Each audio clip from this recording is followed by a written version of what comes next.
There is a war being waged, not on a battlefield of nations, but in the silent labyrinth of your own mind.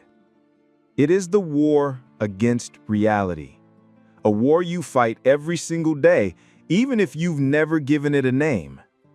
You know this war. It's what keeps you awake at night. In the quiet, you stare into a past that replays on an endless loop. You are trapped in the prison of what if. It's the ghost that whispers to you, what if you'd taken that job? What if you'd never left that relationship? What if you'd been braver? You replay the scenes, editing the script, convinced a single different choice would have led you to some promised land that always remains just out of reach.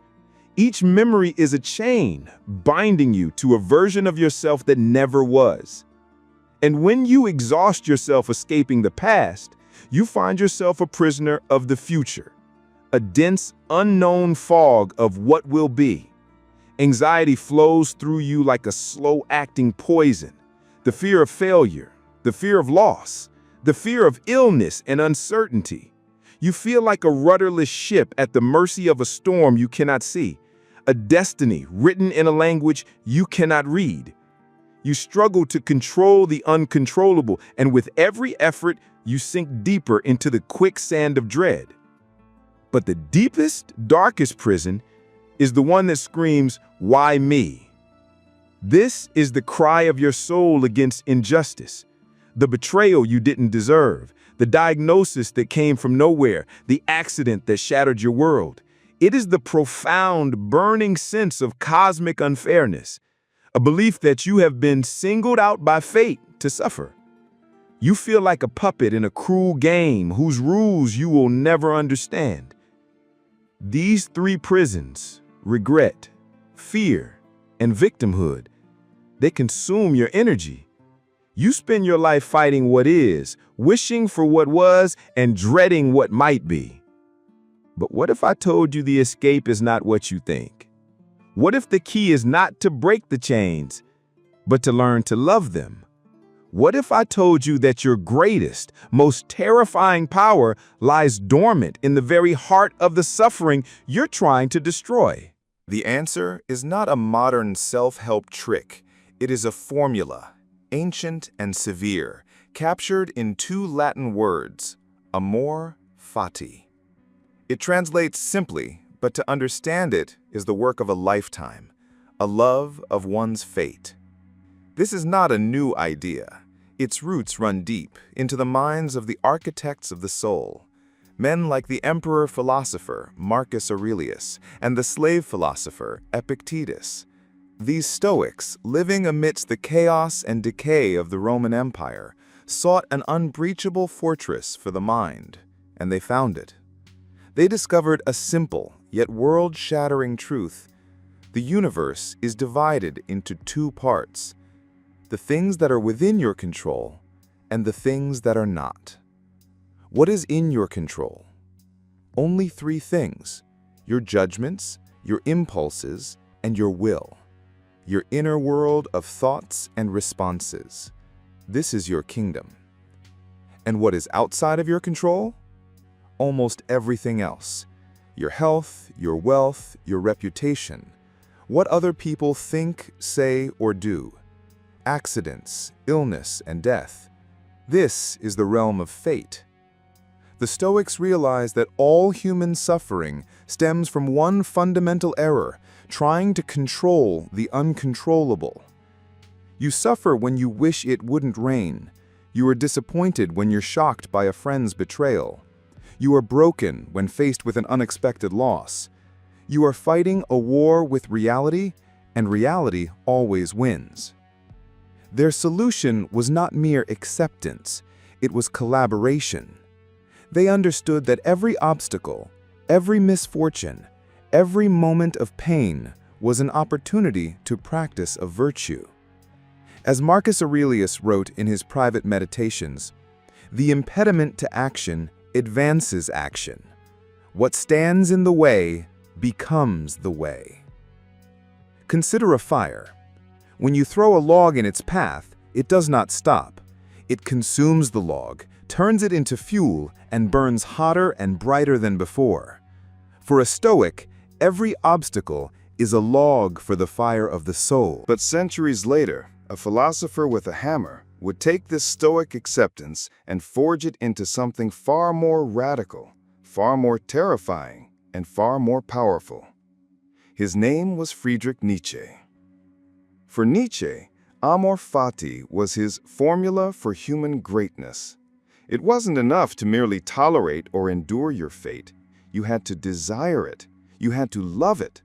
To not just say, this is what happened, but to say, this is what I willed.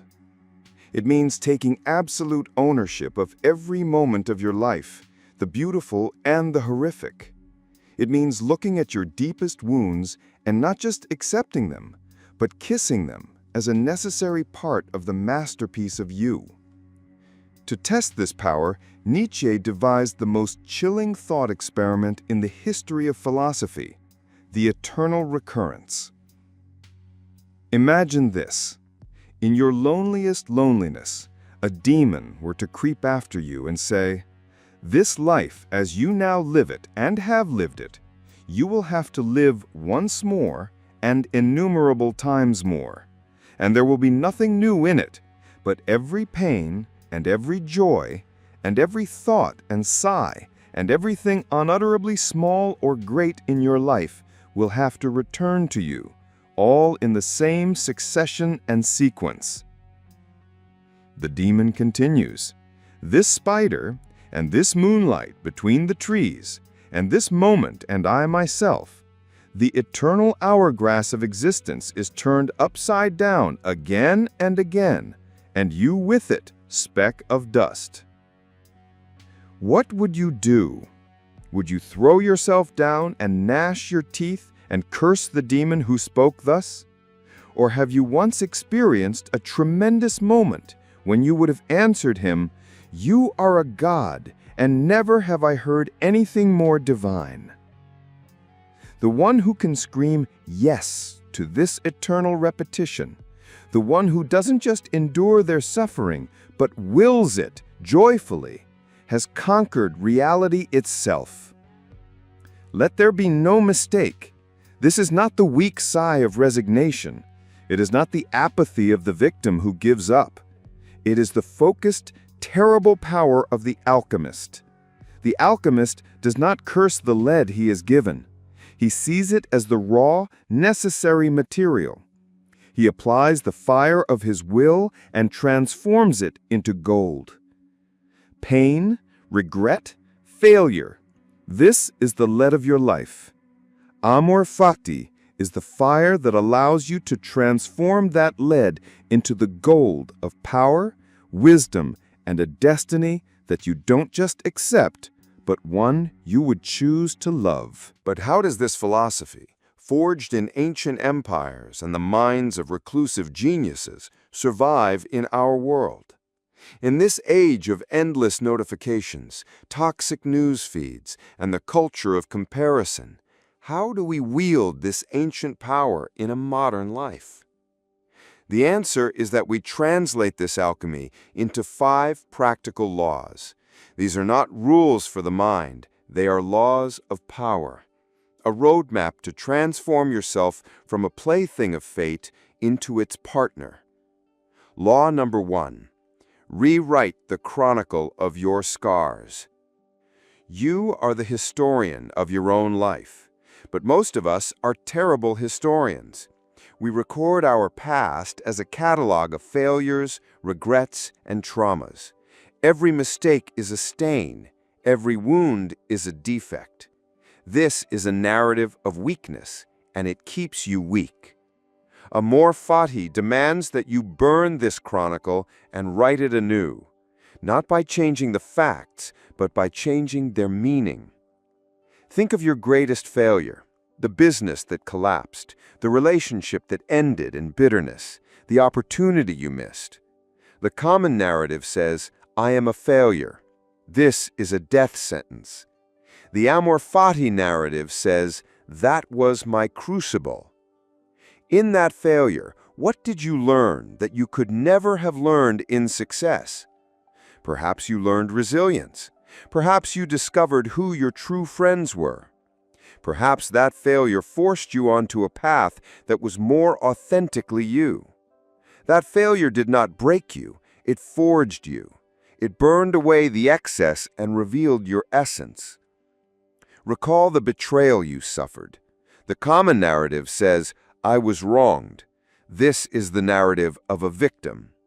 The Amor Fati narrative says, "That was my lesson in the value of a man." That pain taught you how to set healthier boundaries. It showed you that trust is a treasure, not to be given away cheaply. That experience opened your eyes to the shadows of the human psyche, making you a wiser judge of character. This isn't lying to yourself. It is finding a deeper truth. Every scar tells a story of survival.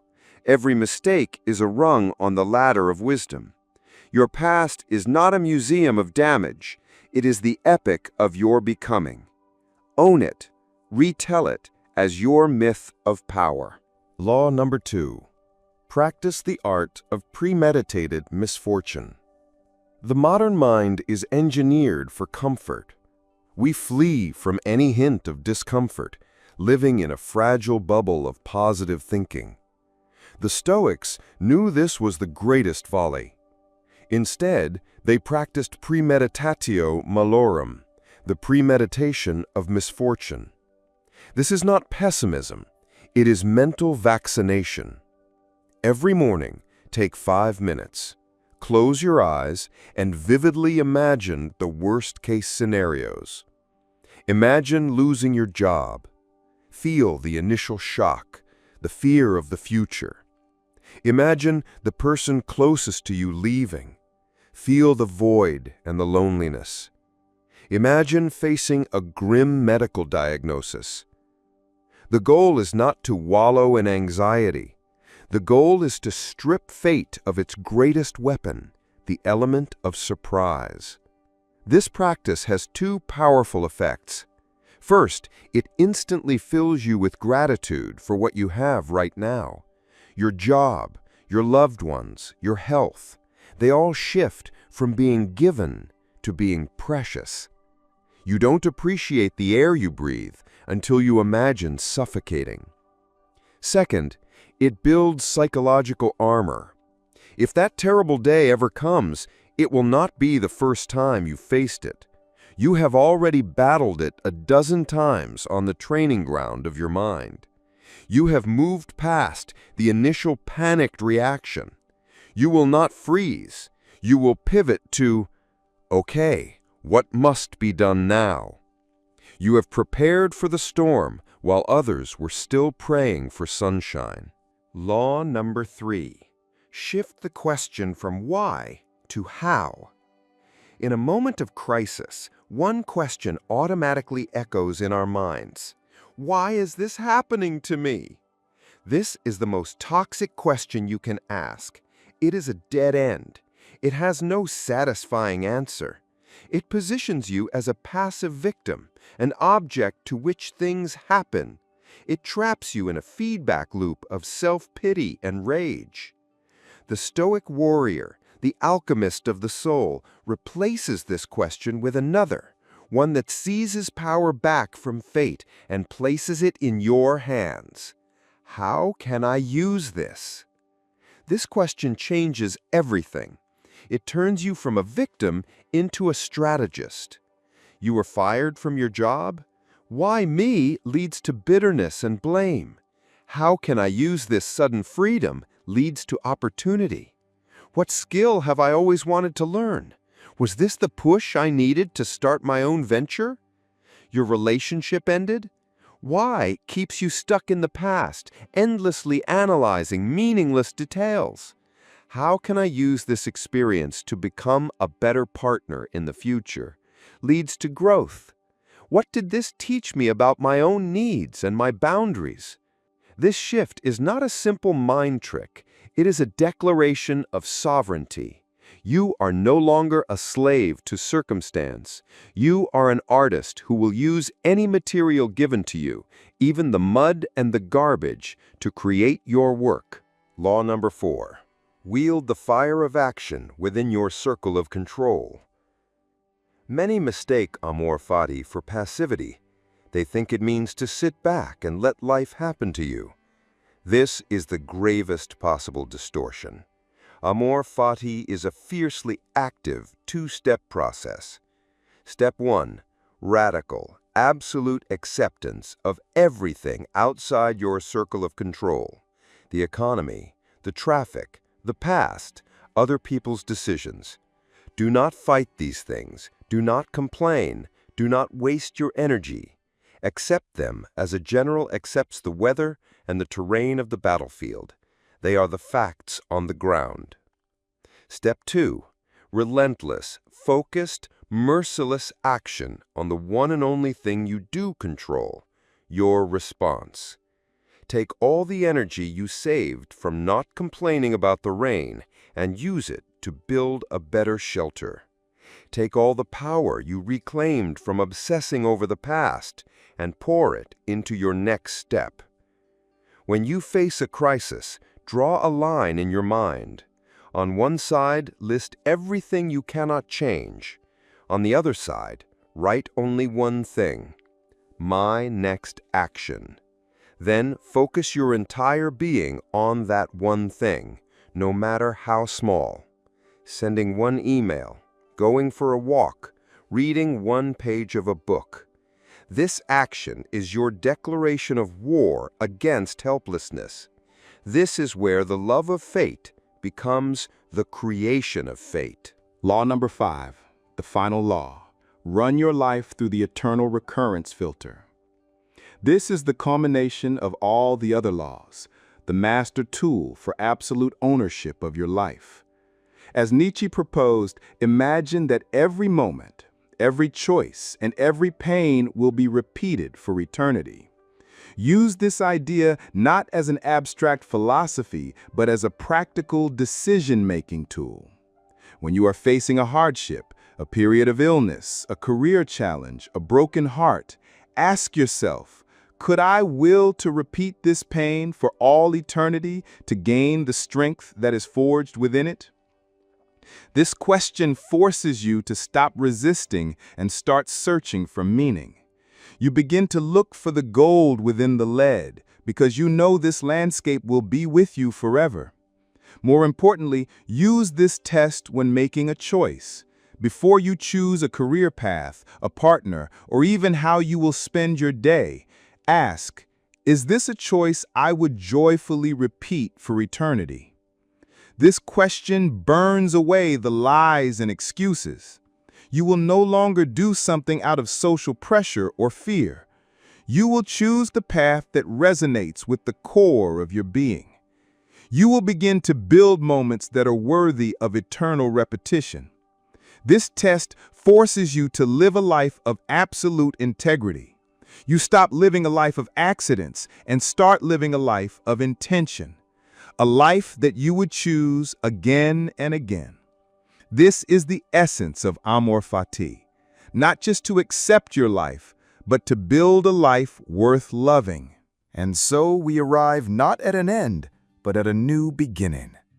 Amor Fati pulls you from the audience and places you on the stage of your own life. You are no longer the passive victim of a pre-written play. You are the artist, holding the brush. Life is no longer a series of good and bad events. It is your canvas. And every event, every joy, every pain, every triumph, and every tragedy is a necessary color. You no longer fight the darker shades. You use them to create depth, contrast, and meaning. You are creating your magnum opus, and a masterpiece requires the full spectrum. The goal is not mere happiness. It is greatness. It is power. And now, a final challenge for you, the artist.